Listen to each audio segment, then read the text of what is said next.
President Trump in these hearings where they are going back and forth on these restrictions, and you hear Dr. Fauci and they're asking for these direct, exact numbers and exact science. And I think often in briefings you've seen some of the public health experts be hesitant to say, here's exactly where we need to be, because there's so much that's unpredictable about COVID-19 with the variants and whatnot.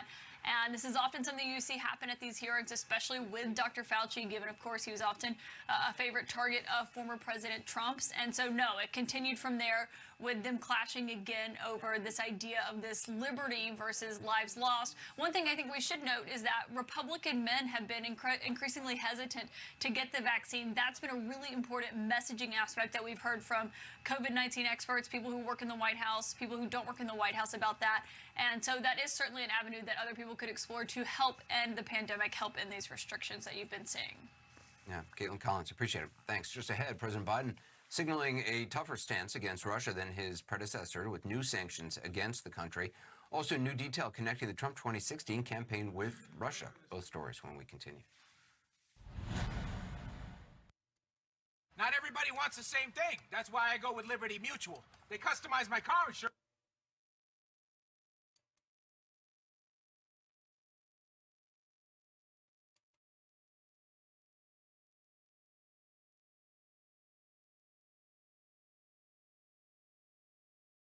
On your quest to revitalize, suffer from joint pain, mobility issues, or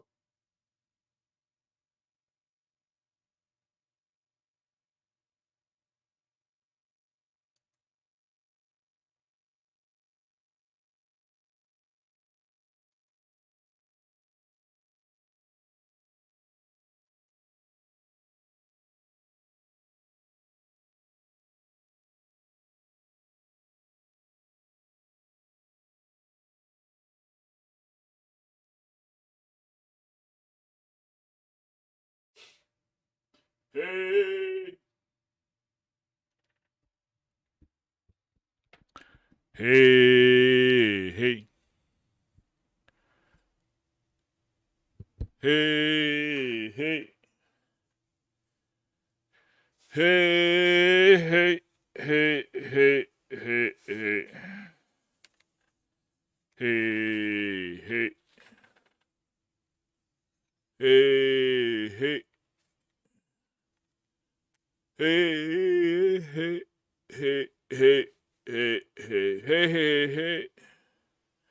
Hey, hey. Hey, hey. Hey, hey, hey, hey, hey, hey, hey, hey, hey, hey. Hey, hey.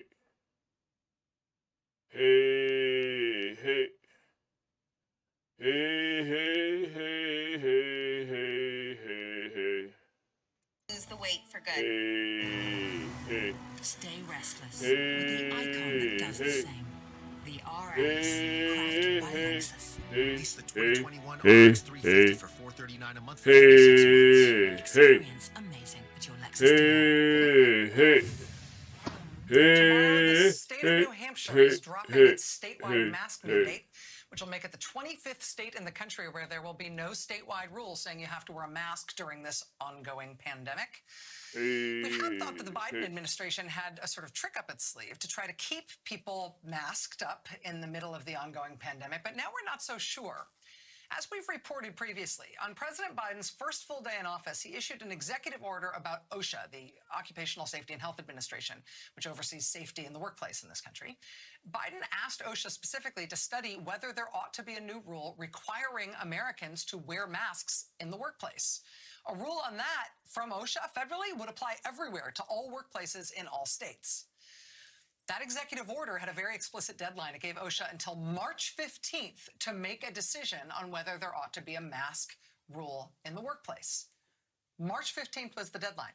It is now April 15th, which means we are a whole month past that very explicit deadline. So where is it? We contacted the Department of Labor, of which OSHA is a part. They told us this, quote, the Secretary of Labor reviewed the materials, meaning the proposed masks in the workplace rule, quote, and determined that they should be updated to reflect the latest scientific analysis of the state of the disease. The Secretary has ordered a rapid update based on CDC analysis and the latest information regarding the state of vaccinations and the variants. Quote, he believes this is the best way to proceed.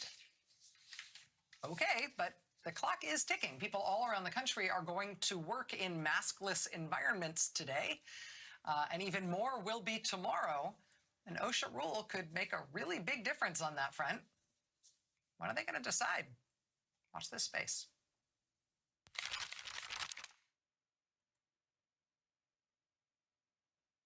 Not looking to kick off a cycle of escalation and conflict with Russia. We want a stable, predictable relationship. If Russia continues to interfere with our democracy, I'm prepared to take further actions to respond. We're now from our Alex Marquardt on the message the president believes he's sending to Russia's Vladimir Putin with these sanctions, as well as new revelations about how Russia meddled in the past 2 U.S. elections. Today, the Biden administration rolled out what the president calls measured and proportionate punishment against Russia for, among other things, Russia's attempt to interfere in the 2020 presidential election and the historic hack against the U.S. government. The massive Russian influence campaign in the 2020 election led to 32 people and entities being sanctioned today, including for the use of disinformation websites like these, spreading lies directed by Russia's main intelligence agencies. Russian efforts and operations were global, a network in Africa, and companies in Pakistan. There was a new tie revealed today between the Trump campaign in 2016 and Russia. The U.S. Treasury Department targeting Russian Konstantin Kilimnik for giving Russian intelligence both polling data and campaign strategy in that race. It was given to him by 2016 Trump campaign manager Paul Manafort, a longtime associate of Kilimnik's. Manafort pushed his own conspiracy theories, promoting the idea that Ukraine, not Russia, interfered in the 2016 election, an unfounded idea picked up by President Trump. How come the FBI never got the server from the DNC? The server, they say, is held by a company whose primary ownership individual is from Ukraine. For the first time, today, the U.S. also named the Russian intelligence agency behind the unprecedented cyber attack known as the SolarWinds hack, uncovered late last year. A sophisticated campaign into at least 9 U.S. federal agencies and around 100 companies. Cracking down on Russian intelligence, the Biden administration sanctioned 6 technology companies connected to them and announced it would kick out 10 Russian diplomats from the embassy in Washington, including known spies. One issue where Russia was not punished is for the reported bounties that Russia put on the heads of American troops in Afghanistan, reports that Biden used during the campaign to blast Trump. As president, I will never, never, never stand silently in the face of intelligence reports that the Kremlin has put bounties on the heads of U.S. troops serving Afghanistan. The intelligence on that, Biden officials now say, isn't strong enough to demand action now. Instead, they'll respond through diplomats and the military. And Alex Marquardt joins us now. President Biden said today that he told Vladimir Putin earlier this week that the U.S. action was coming. What more do we know about that call? Well, he said this call with Putin was candid and respectful. He says he told Putin that the U.S. response came after they decided that what Russia had done was, in his words, totally inappropriate. He said he told Putin that more action against Russia could come if Russia continues to interfere. Now, Anderson, Biden's clearly trying to walk a careful line here, both punishing Russia for many of the things they've done while also hoping that things don't escalate between the U.S. and Russia. The phrase that we heard from Biden today, that we've frankly heard a lot from this White House, is stable and predictable. That's the relationship that they want with Russia going forward. Biden talked about how these two great powers, as he called them, can continue to work together, like on nuclear issues and arms control. And Biden also proposed a face-to-face summit with Putin in Europe this summer. Anderson. Alex Marquardt, appreciate it. Thanks. The news continues. Want to hand it over to Chris for Cuomo Prime Time. Chris? All right, Anderson, thank you very much. I am Chris Cuomo, and welcome to Prime Time. Critical body cam video has been released. The Cuomo brothers. was bleeped. Honestly, I didn't know it at the time. I've heard that it happened. I've asked the control room to cue it up and play it again. If only so I can hear it now for the first time. So here it is. And the reason his name was familiar to us when we all got this report last month is because this is a guy who had a very starring role in what the Kremlin did to try to elect Trump in 2016. It's like I swore when we got this report. I did not swear. Apparently, it was some weird technical hiccup. Our director, Rob, told me it was literally like a physical slip. Oops, hit the beep button.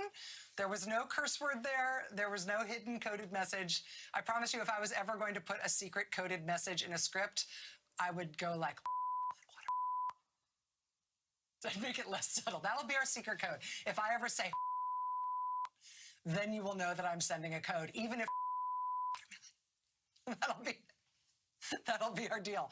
But no, I didn't accidentally swear or disclose classified information while talking about Konstantin Kilimnik tonight. I don't have any classified information. Who would trust me with it? All right, that's going to do it for us tonight. See you again tomorrow. Now it's time for the last word with Lawrence O'Donnell. Good evening, Lawrence. Good evening, Rachel. I think they were just warming up the bleep machine for me. Oh, yeah? Have you ever been bleeped on your show or elsewhere? I have not been bleeped. As much as I deserve it, I have yet to be bleeped.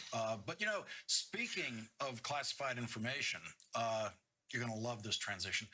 Chairman Adam Schiff is going to join us with his reaction to these Russia revelations today. And, you know, and he might know this answer and might not be able to tell us. And that is, when did we know? When did we know what Kilimnik did with that information? When did the United States of America intelligence services know that? Was that during the Trump administration? Was that suppressed by them? Especially when the Senate Intelligence Committee said just last year, we don't know anything about what Kilimnik did or who he talked to because we didn't have any visibility at all into his communications. Do we newly have this information because of some new capability that gives us visibility into something that we previously couldn't see? Or did some part of the government know this under Trump and they didn't feel safe saying it until Trump was gone? It's just, it's such a bombshell. And it's so fascinating that they released it in this specific way today. I am totally riveted by this story. Yeah, and there's two possible dimensions, right, to the Trump suppression of information. They had it. The president knew they had it. The president basically suppressed it. Donald Trump suppressed it himself. Or they had it. They suppressed it themselves at the bureaucratic level, afraid of letting it go up to Donald Trump, not knowing what he might do with it. Right.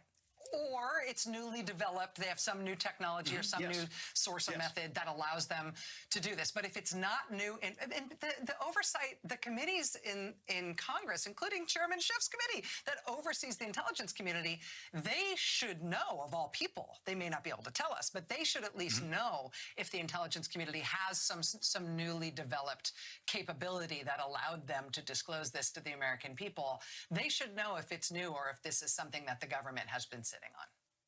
Well, we're going to listen very carefully to his answer. He might just say, no, we didn't know that. But if he says anything other than no, we didn't know that, I think we have to listen very, very carefully to what he might be saying. Yeah. I'm going to sit right here and watch you do that interview. Great. Thank you, Rachel.